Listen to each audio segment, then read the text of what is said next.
100 കൊല്ലങ്ങൾക്കും മുൻപാണ് 1920 ഒക്ടോബർ മാസം 17-ാം തീയതി താഷ്കണ്ടിൽ വെച്ച് ഇന്ത്യൻ കമ്മ്യൂണിസ്റ്റ് പാർട്ടി രൂപീകരിക്കപ്പെടുന്നത്. അന്ന് വിരലിലെണ്ണാവുന്ന ഏതാനും പേർ ചേർന്നാണ് ഇന്ത്യൻ കമ്മ്യൂണിസ്റ്റ് പാർട്ടി ഔദ്യോഗികമായി രൂപീകരിക്കുന്നത്. ആ വാർത്തയറിഞ്ഞ ബ്രിട്ടൻ ജാഗരൂകമായി രാജ്യത്ത് എവിടെയെങ്കിലും കമ്മ്യൂണിസ്റ്റുകാരെന്ന് തിരിച്ചറിയാൻ കഴിയുന്ന ഒരാളുണ്ടെങ്കിൽ അപ്പോൾ തന്നെ അറസ്റ്റ് ചെയ്ത് ജയിലിലടയ്ക്കണം എന്ന നിലപാടാണ് സ്വീകരിച്ചത്. നമ്മുടെ രാജ്യത്ത് അങ്ങനെ വലിയൊരു രാഷ്ട്രീയ ശക്തിയായി മാറിയിട്ടില്ലാത്ത ഘട്ടത്തിൽ പോലും വിരലിലെണ്ണാവുന്ന ചിലരിൽ മാത്രം കമ്മ്യൂണിസം എന്ന ആശയം സ്വാധീനം ചെലുത്തിയ ഘട്ടത്തിൽ പോലും ഇന്ത്യയിലെ വിപ്ലവകാരികളെ ഔപചാരികമായി പാർട്ടി രൂപീകരിച്ചു എന്ന വാർത്തയുടെ മുന്നിൽ കഠിനമായ ജാഗ്രതയാണ് ബ്രിട്ടൻ പുലർത്തിയത്. ആ ചരിത്രം നമ്മുടെ രാജ്യത്തിന്റെയും പാർട്ടിയുടെയും ചരിത്രത്തിന്റെ ഭാഗമാണ്. ഞാനതിന്റെ എല്ലാ വിശദാംശങ്ങളിലേക്കും പോകുന്നില്ല. പെഷവാർ ഗൂഢാലോചന കേസ് മുതൽ ഇങ്ങോട്ട് ഇന്ത്യയിലെ കമ്മ്യൂണിസ്റ്റ് വേട്ടയുടെ ചരിത്രം നീണ്ടുകിടക്കുന്നുണ്ട്.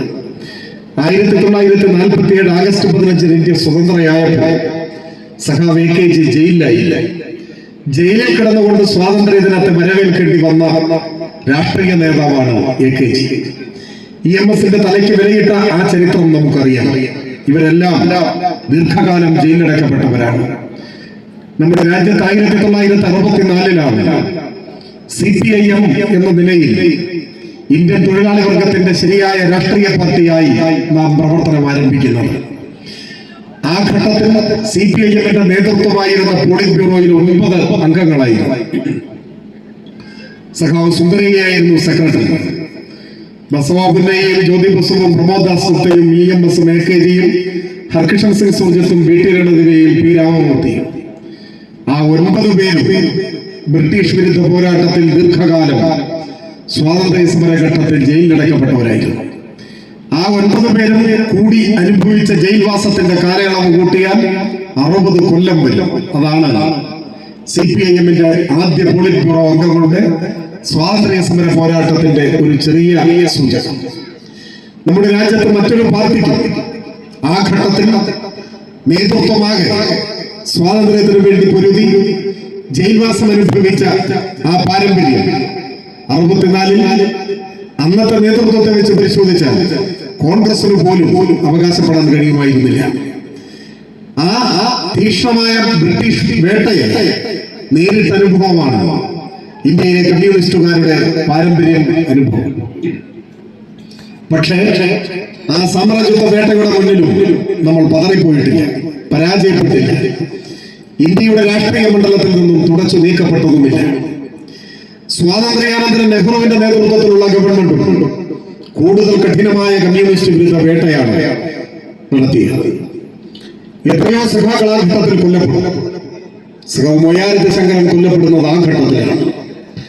കമ്മ്യൂണിസ്റ്റുകാരെന്ന് കേട്ടാൽ ഉടനെ വെടിവെച്ച് കൊല്ലുന്ന ഒരു കാലമായിരുന്നു. ഒഞ്ചിയത്തെ സഖാക്കളെ വെടിവെച്ച് കൊന്ന ഒന്നാണ് 48. 8 സഖാക്കൾ തൽക്ഷണം പടഞ്ഞു വീണു മരിച്ചു. 2 പേർ പിന്നീട് പോലീസ് മർദ്ദിച്ചു കൊന്നു. 10 കമ്മ്യൂണിസ്റ്റുകാരെ വെടിവെച്ച് മർദ്ദിച്ചു കൊന്ന അനുഭവമാണ് ഒഞ്ചിയത്തെ കോൺഗ്രസ് നേതൃത്വത്തിലുള്ള ഗവൺമെന്റിന്റെ കീഴിൽ നടന്ന പോലീസ് വേട്ടയുടെ ബാക്കി. അങ്ങനെ മലബാറിലും തിരുവിതാംകൂറിലും കള്ളക്കേസെടുത്ത് വേട്ടയാടിയും പോലീസിന്റെ നരനായാട്ടിൽ രക്തസാക്ഷിത്വം ഭരിക്കേണ്ടി വന്ന എത്രയോ സഖാക്കൾ. പാടിക്കുന്നിൽ രേണുനമ്പ്യാരെയും കുട്ടിയാപ്പയെയും ഗോപാലിനെയും കൊല്ലുന്നത് കള്ള ജാമ്യത്തിലെടുത്ത നമ്മളുടെ തലമുറയ്ക്ക് കള്ളക്കേസ് എന്ന് കേട്ട് പരിചയമില്ല. എന്നാൽ അന്ന് കമ്മ്യൂണിസ്റ്റ് വേട്ടയുടെ ഭാഗമായി കള്ള ജാമ്യം എന്നൊരു ഏർപ്പാടും ഉണ്ടായിരുന്നു. കള്ളക്കേസെടുത്ത് ജയിലടക്കി പാർട്ടി സഖാക്കളോ കുടുംബാംഗങ്ങളോ അറിയാതെ പോലീസ് തന്നെ വ്യാജമായി ജാമ്യത്തിലെടുക്കും, എന്നിട്ട് വെടിവെച്ച് കൊല്ലും. അതായിരുന്നു ഈ കേരളം. അങ്ങനെ കള്ളജാമ്യത്തിലെടുത്ത് പാടിക്കുന്നിൽ കൊണ്ടുവന്ന് വിലങ്ങണിയിച്ച് വെടിവെച്ച് കൊല്ലപ്പെട്ട സഖാക്കളാണ് രേണുനമ്പ്യാരും കുട്ടിയാപ്പയും ഗോപാലും. അവരാണ് പാടിക്കുന്നിൽ രക്തസാക്ഷികൾ. ശൂരനാണ്. എത്രയെത്ര അനുഭവം.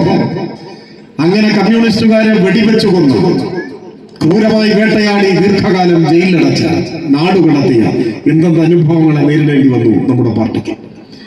ഇന്ത്യ സ്വതന്ത്ര പരമാധികാര റിപ്പബ്ലിക്കായി എന്ന് പ്രഖ്യാപിച്ച 1980 ജനുവരി 26 കൃത്യം 15 ദിവസം കഴിഞ്ഞപ്പോഴാണ് 22 സഖാക്കളെ സേലം സെൻട്രൽ ജയിലിൽ വെടിവെച്ചു കൊണ്ടു.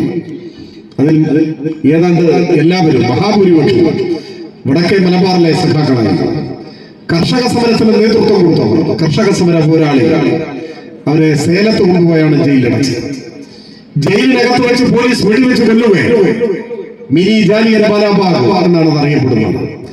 ഇന്ത്യയുടെ ചരിത്രത്തിൽ സമാനമായ ഒരു സംഭവം വേറെ എവിടെയുമില്ല. 22 പേരാണ് രക്തസാക്ഷിത്വം വരിച്ചത്. കോൺഗ്രസ് നേതാവായ കോഴിപ്പുറത്ത് മാധവമേനോനായിരുന്നു അന്ന് ജയിൽ വകുപ്പിന്റെ കൂടി ചുമതലയുള്ള മന്ത്രി. ഇങ്ങനെ എന്തെന്ത് അനുഭവങ്ങളെ നേരിടേണ്ടി വരും. ബ്രിട്ടനെതിരെ പിന്നീട് കോൺഗ്രസിന്റെ ഭരണകൂടം, ജന്മിമാർ, അവരുടെ ഗുണ്ടാ സംഘങ്ങൾ, സവർണ മേധാവിത്വം, ഇവരോടെല്ലാം ഏറ്റുമുട്ടുകയാണ്. പിന്നീട് സംഘപരിവാർ വർഗീയതയുടെ ആ വർഗീയ ആക്രമണങ്ങളുടെ ഇരകളായി മാറിയിട്ടുണ്ട്. രാജ്യത്തെ തന്നെ തകർക്കുന്ന, മതനിരപേക്ഷതയെ ദുർബലപ്പെടുത്തുന്ന വർഗീയതയ്ക്കെതിരായ പോരാട്ടം എത്ര സഖാക്കൾ രക്തസാക്ഷിത്വം വരിച്ചു, എത്ര കേരളത്തിലെ ഓരോ ഗ്രാമങ്ങൾക്കും അത്തരം ധീരമായ ചെറുത്തുനിൽപ്പുകളുടെ ഓർമ്മകൾ പറയാറുണ്ട്. കേരളത്തിലെ ഓരോ ഗ്രാമത്തിലും ഒരു കമ്മ്യൂണിസ്റ്റുകാരന്റെയും ചോര വീണ ഭൂതകാല ചരിത്രം ഓർമ്മിക്കാറുണ്ട്. ഈ അനുഭവങ്ങളുടെ മഹാസാഗരം കടന്നാണ് നമ്മുടെ പ്രസ്ഥാനം ഈ 2024 കേരളത്തിന്റെ മണ്ണിൽ തുടർ ഭരണത്തിലേക്ക് കടന്നു വന്നത്. ആ പോരാട്ടങ്ങളുടെ അനുഭവമാണ് നമ്മളുടെ ഊർജ്ജം. നമ്മുടെ നാടിനെ സംബന്ധിച്ചിടത്തോളം തുടർ ഭരണം എന്നത് അപൂർവമായ ഒരു അനുഭവമാണ്. CPIM നേതൃത്വം കൊടുക്കുന്ന ഇടതുപക്ഷ ജനാധിപത്യ മുന്നണിയുടെ കാര്യമെടുത്താൽ ചരിത്രത്തിൽ ആദ്യമായ തുടർ ഭരണം യാഥാർത്ഥ്യമായി. ഇതിനു മുമ്പുണ്ടായിട്ടില്ല. എന്തുകൊണ്ട് തുടർ ഭരണം ഉണ്ടായി? അതൊരു യാദൃച്ഛികതയല്ല.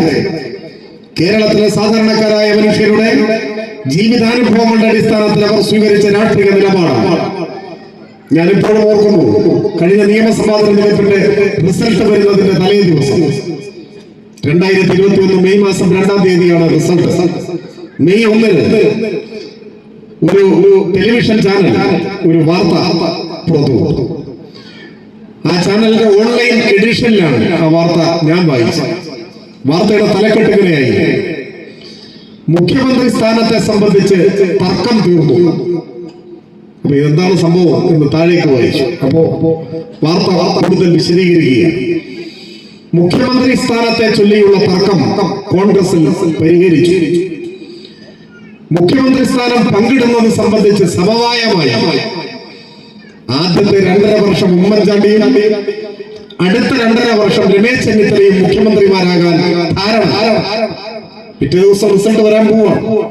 തലേ ദിവസത്തെ പ്രധാന വാർത്ത കേരളത്തിന്റെ മുഖ്യമന്ത്രി പദത്തിൽ ആര് വേണമെന്നത് സംബന്ധിച്ച് കോൺഗ്രസിൽ കലഹം പരിഹരിച്ചു, പങ്കുവയ്ക്കാൻ ധാരണയായി.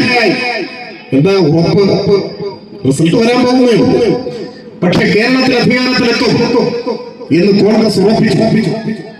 എങ്ങനെയാണ് അത്ര ഉറപ്പിച്ചു പറയാൻ അവർക്ക് കഴിയുന്നത്? 2 കാരണങ്ങളുണ്ട്. ഒന്ന്, കേരളത്തിന്റെ ചരിത്രം.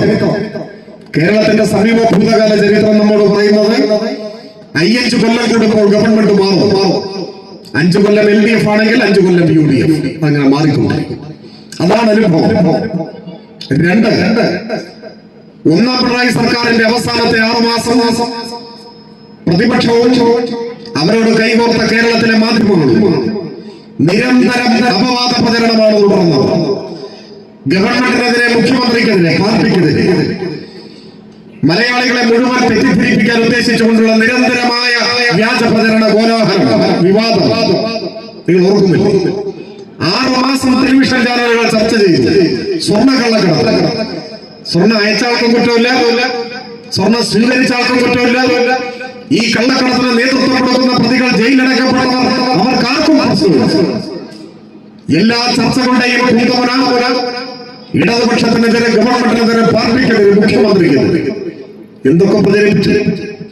ഈന്തപ്പഴത്തിന്റെ ഇടയിൽ സ്വർണം, ഖുറാന്റെ ഇടയിൽ സ്വർണം, ബിരിയാണി ചെമ്പിനകത്ത് സ്വർണം, എന്തൊക്കെ ചർച്ച ചെയ്തു.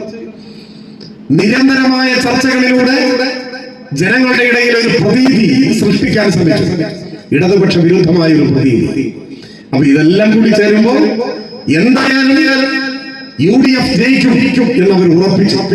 അപ്പൊ മുഖ്യമന്ത്രി ആരാകണം എന്നതിനെ ചൊല്ലി അടിയായി. ആ അടി പരിഹരിച്ചു എന്നതാണ് പുറത്തു വന്ന വാർത്ത. എന്നാൽ റിസൾട്ട് വന്നപ്പോഴോ കണ്ണൻ ചിപ്പിക്കുന്ന വിജയം നേടി ഇടതുപക്ഷം. 18 ലോക്സഭാ തെരഞ്ഞെടുപ്പ് കഴിഞ്ഞപ്പോ നരേന്ദ്രമോദി നേടിയ പോലത്തെ വിജയമല്ല. എല്ലാ വിജയവും ഒരുപോലെയല്ല. ചില വിജയം വിജയികളെ പോലെ നിരാശപ്പെടുത്തും. ആഹ്ലാദിക്കാൻ ഒരു വകയിൽ നൽകാത്ത വിജയങ്ങളും നിറംകെട്ട വിജയങ്ങൾ. അത്തരമൊരു വിജയമാണ് BJP ഉണ്ടായി. തെരഞ്ഞെടുപ്പിന്റെ റിസൾട്ട് വരുന്നതിന് മുൻപ് അവർ പറഞ്ഞു 400 സീറ്റ് കടക്കും. അതായിരുന്നു അവകാശവാദം.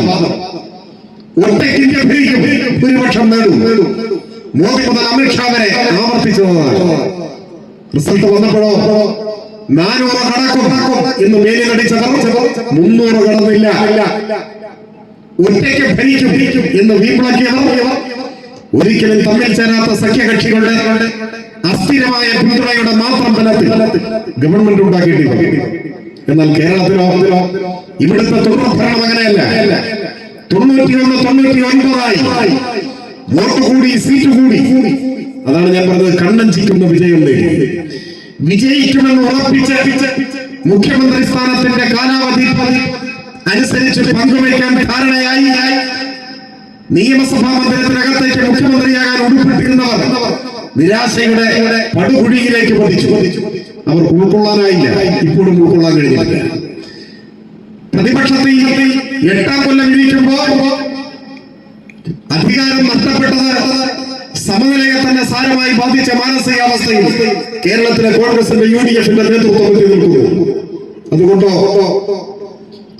ഇനിയും 3ാം ഗവൺമെന്റ് ഉണ്ടായാൽ, ഈ 2ാം പിണറായി സർക്കാരിന് ഇനിയും തുടർച്ചയുണ്ടായാൽ രാഷ്ട്രീയമായി കേരളത്തിലെ UDF അതോടെ നാമാവിശേഷമായി മാറും എന്ന് ഉറപ്പുള്ളത് കൊണ്ട് നഷ്ടപ്പെട്ട രാഷ്ട്രീയ അധികാരം പിടിക്കാൻ ഹീനമായ പ്രചാരവേലകളിലേക്ക്, രാഷ്ട്രീയത്തിൽ ചെയ്തുകൂടാത്ത കുറ്റകൃത്യങ്ങളിലേക്കാണ് UDF ഇപ്പോൾ പോയിക്കൊണ്ടിരിക്കുന്നത്. തങ്ങളെ സഹായിക്കുന്ന മാധ്യമങ്ങളെ കൂടി കൂട്ടുപിടിച്ച് പച്ചക്കള്ളം നിരന്തരം ആവർത്തിക്കാൻ നാടിന് അപകടം ചെയ്യുന്ന വിഭജനമായ രാഷ്ട്രീയ കൂട്ടുകെട്ടിൽ ഏർപ്പെടാനുമാണ്. UDF ഇപ്പോ പഴയ UDF അല്ല. UDF-ന്റെ അപ്രഖ്യാപിത ഘടകകക്ഷികൾ ഇപ്പോ കൂട്ടിലുണ്ട്. കേരളത്തിൽ സംഘപരിവാറുമായി UDF ഒരു അധാർമികമായ കൂട്ടുകെട്ടിൽ ഏർപ്പെട്ട് കഴിഞ്ഞു. തൃശ്ശൂരിൽ നമ്മളത് കണ്ടു. 1,00,000 വോട്ടാണ്. 1,00,000 വോട്ട് തൃശ്ശൂരിൽ കോൺഗ്രസ് BJP-ക്ക് കൊടുക്കാം എന്ന് കരാറുണ്ടാക്കി. 86,000 കൊടുത്തു. 86,000 കൊടുത്തു. കേരളത്തിന്റെ ചരിത്രത്തിൽ ആദ്യമായി താമരയടയാളത്തിൽ ഒരാൾ ഇന്ത്യൻ പാർലമെന്റിലേക്ക് ജയിച്ചു. കോൺഗ്രസ് തോറ്റെന്ന് മാത്രമല്ല, രാജ്യത്ത് തെരഞ്ഞെടുപ്പുണ്ടായതിനു ശേഷം ആദ്യമായി 3ാം സ്ഥാനത്ത് പോയി തൃശ്ശൂരിൽ. 1,00,000 വോട്ട് കൊടുക്കാമെന്നാണ് കരാർ. 86,000 വോട്ട്. മറ്റു മണ്ഡലങ്ങളിൽ തിരിച്ചു സഹായിക്കാമെന്നാണ് ധാരണ. ആ ധാരണയുടെ തുടർച്ചയാണ് പാലക്കാട് ഇപ്പോൾ കണ്ടത്. എന്നിട്ട് ഉന്നയിക്കുന്നതോ മാധ്യമങ്ങളിലൂടെ മലയാളികളെ കബളിപ്പിക്കാനാവും എന്ന് ധരിച്ച് ഇപ്പൊ ഏറ്റെടുത്തിട്ടുള്ള പ്രചാരവേല എന്താണ്?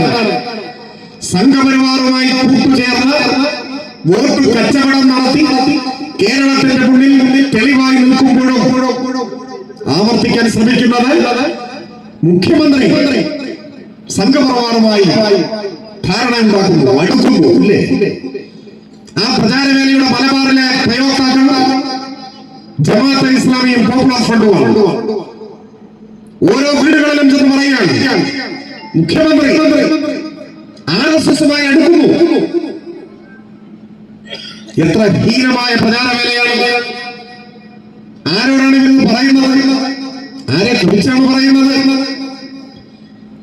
കേരളത്തിലെ ഓരോ ഗ്രാമത്തിലും RSS-നെതിരെ പൊരുതി നിന്ന ഒരു സഖാവിന്റെയെങ്കിലും രക്തസാക്ഷിത്വത്തിന്റെ അനുഭവം പറയാനുണ്ട്. അങ്ങനെ ആരെങ്കിലും ഉണ്ടോ കേരളത്തിൽ? വേറെ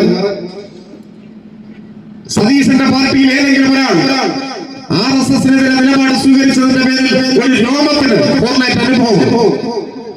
ഏതാനും വർഷങ്ങൾക്ക് മുൻപാണ് മധ്യപ്രദേശിലെ ഉജ്ജയിനിയിൽ RSSന്റെ ഒരു വലിയ സമ്മേളനത്തിൽ RSS നേതാവ് കുന്ദൻ ചന്ദ്രാവത്ത് ഒരു ആഹ്വാനം നടത്തി. എന്തായിരുന്നു ആഹ്വാനം?